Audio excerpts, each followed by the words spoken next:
You know, for someone who keeps saying this is no big deal, you sure are acting like it's a big deal. I'm not acting like anything. Sure. That's why you've been sitting there staring at the same spot on the wall for the past 5 minutes. I'm just thinking. Oh no. Thinking? That's dangerous. Should I call for backup? You're so helpful. I am helpful. Because I'm here to say what you don't want to admit. You're nervous. I'm not nervous. Oh really? So, if I say, let's go right now, you wouldn't hesitate? I didn't say that. Exactly. This is dumb. He probably won't even be there. Maybe. But what if he is? Then I guess I'll say hi and see what happens. Right. And when he asks what you're doing there, you're just gonna casually say you happen to be in the area. I could be in the area. Carla, we live 20 minutes from that train platform. Unless you're about to tell me you've secretly started taking an evening commute for fun, he's gonna know. Okay, so what? Maybe I want him to know. Well. We're finally getting somewhere. You're annoying. It's part of my charm. Jess, what if this is stupid? What if I'm just building this up in my head, and it turns out to be nothing? Then at least you'll know. And you won't spend the next month wondering, what if? Yeah. Look, you don't have to go if you don't want to. But if something is telling you to, if there's even a tiny part of you that wants to see if the moment meant something, why not try? Okay, let's go. That's my girl. You realize, if he's not there, I'm gonna have to sit with the fact that I came all this way for nothing. Yeah, but at least you'll know. And honestly, I think you'd regret not going more than you'd regret showing up.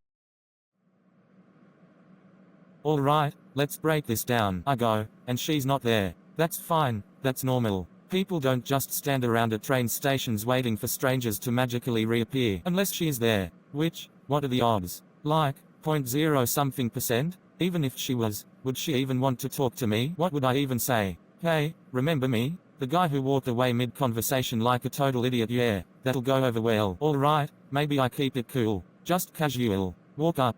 Say, hey, fancy seeing you here. Nope. Sounds like I've been lurking in the shadows waiting for this moment. Hey, I was just passing by and thought I'd stop in. Nope. That's even worse. I never just passed by a train station. She'll see right through that. Alright, then I just be honest. I tell her the truth. I couldn't stop thinking about our conversation, and I just wanted to see if maybe you felt the same way. Yeah, no. That sounds like a confession, not a conversation. But what if she was thinking about it too? What if she does remember? What if this isn't just in my head? I could just go. I don't even have to talk to her. Just see if she's there. No harm in that, right? But if I go and she's not there, that's it. No more wondering. It's over. Do I even want to know? Alright, jacket. What's it gonna be? Are we doing this?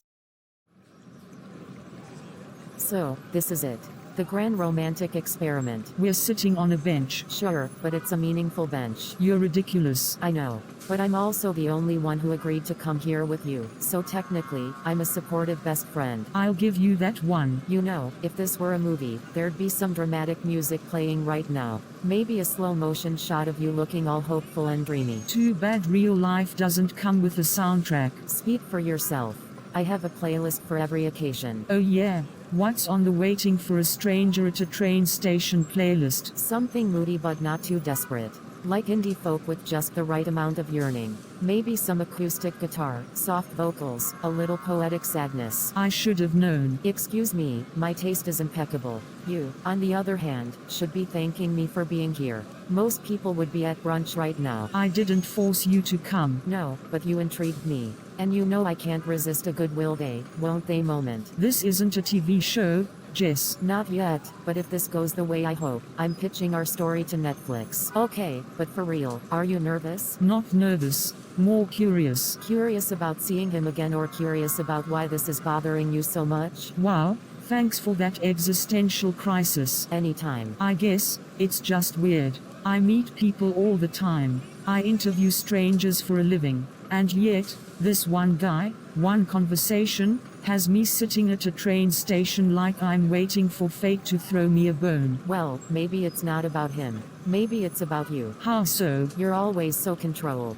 so structured. You have lists, schedules, backup plans for your backup plans. Maybe this whole thing is just you testing the waters of doing something completely unpredictable. Maybe. Or maybe you're just a sucker for a cute mystery man. Both are valid. I feel like you're enjoying this way too much. Oh, absolutely. You know, if he's not here, I'm okay with that. At least I won't be sitting around wondering what if anymore. That's the spirit. But just in case, I'm fully prepared to go full rom-com sidekick and help you track him down. Jess. I mean, we know what train he takes, what time he was here before. This is totally doable. No way.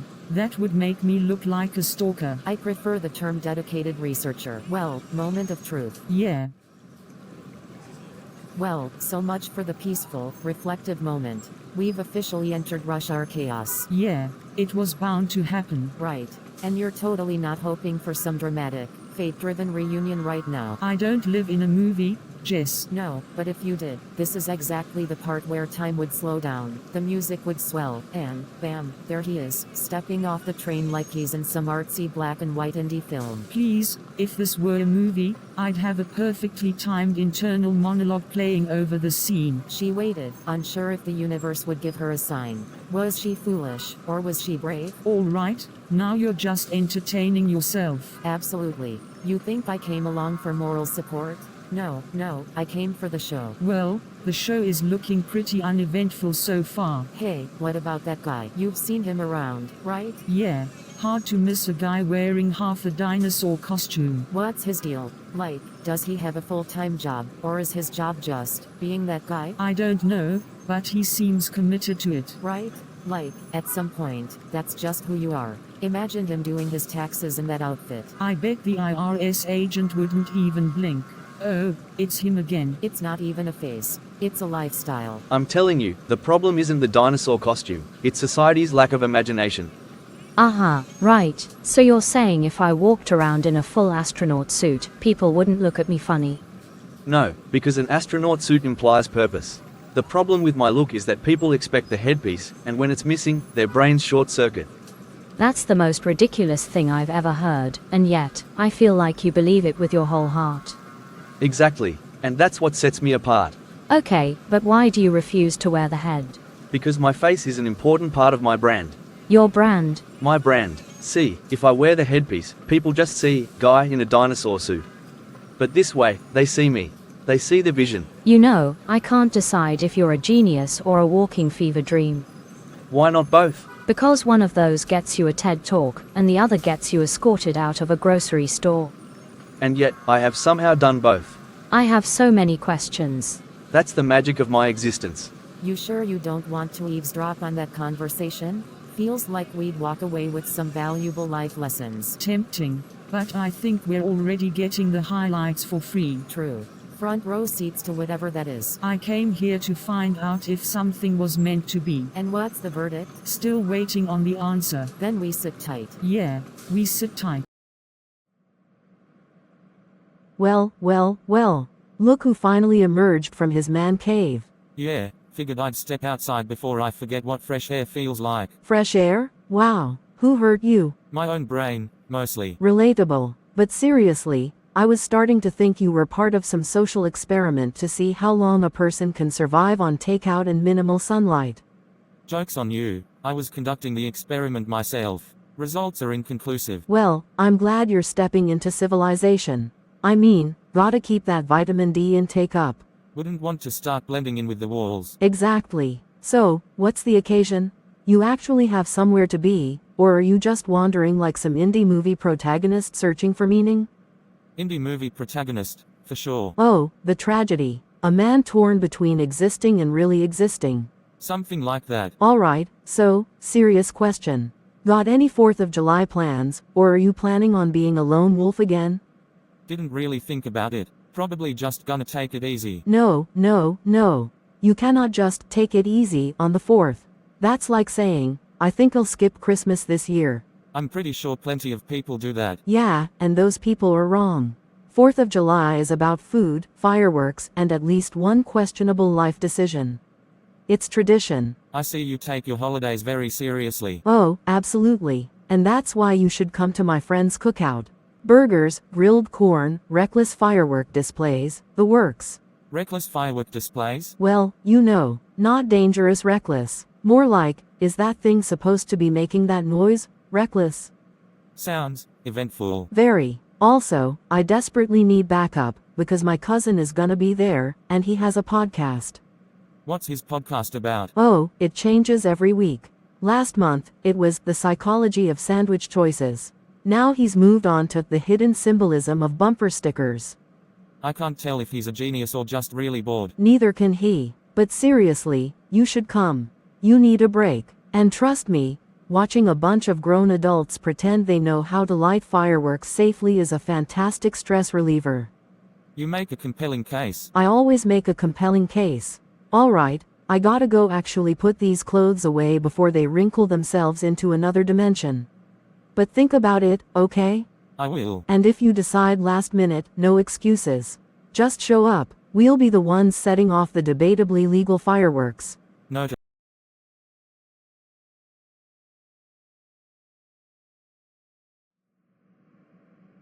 Welcome back to QuickTune Gallery News. I'm Victoria. And I'm Paul. This is the show where we break down the latest episode of life in a transit and try to make sense of, well, everything. And this week, we got an episode that was all about signals, sent, received, and completely ignored. That's right. Signals in the air gave us internal monologues, hesitant decisions, philosophical debates about dinosaur branding, and a train platform filled with everything except the one thing Carla was hoping to see. Let's start at the beginning, shall we? So, Carla. Poor, overthinking, possibly delusional but in a relatable way Carla. We opened on her sitting in her living room, deep in thought, while Jessica just watched her like a reality show contestant spiraling before the season finale. And, as always, Jessica did what she does best. Poke the bear. She called Carla out immediately. You re nervous. And Carla?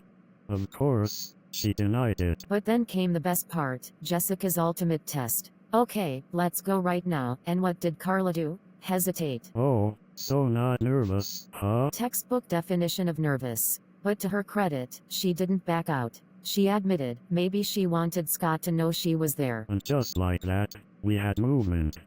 Carla and Jessica were heading to the platform, proving that sometimes, peer pressure is a force for good. Meanwhile, across town, Scott was not heading to the platform. He was sitting in his apartment, having an absolute meltdown. This man ran through every scenario in his head.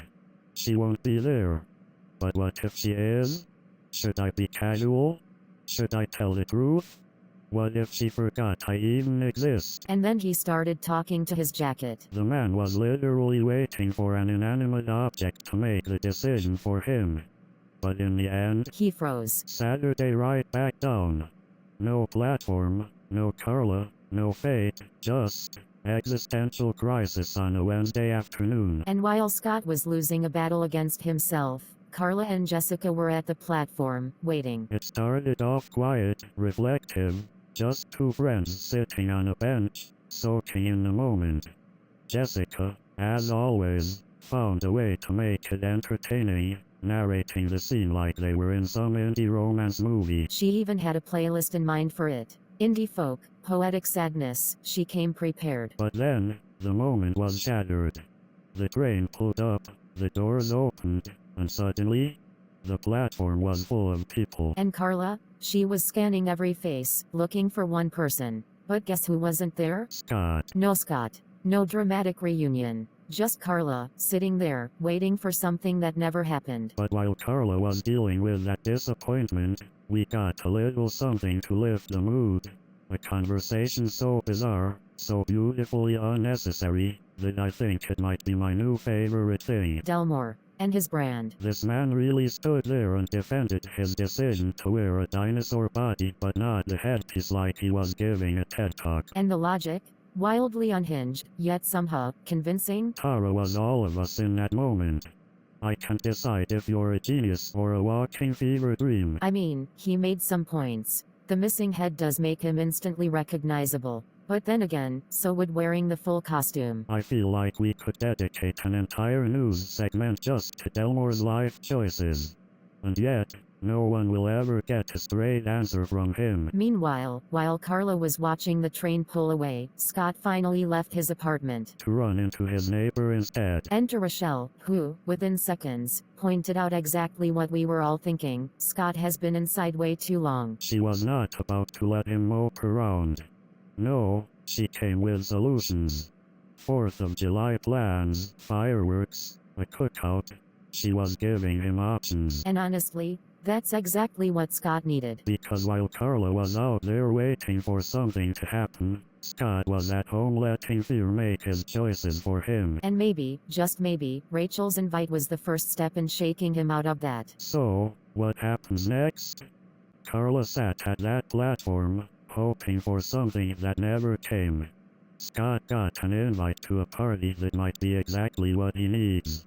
And somewhere in the city, Delmore is still out there, being Delmore. But will Carla move on? Will Scott get his act together? And most importantly, will we ever get the full backstory on Delmore's commitment to the half dinosaur look? Only one way to find out. Stick around, subscribe, comment, like, and share the video. Let us know your theories in the comments. And if you see a guy in a dinosaur suit, don't ask questions.